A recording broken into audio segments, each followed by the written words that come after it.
மீது நிலையாக அருள் செய்ய வர வேணுமே, நீ அருள் செய்ய வர வேணுமே.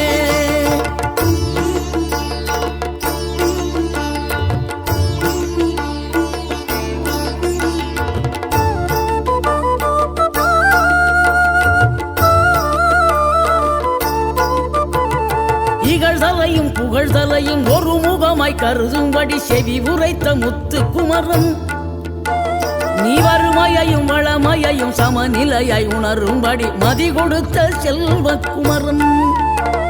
தடை 100 வந்தாலும் செயல் வெற்றியாக்கி தரும் தாராள குணம் கொண்டவன், நீ வலை வீசும் அறிவுக்கு தொலைவானவானாகி மாறா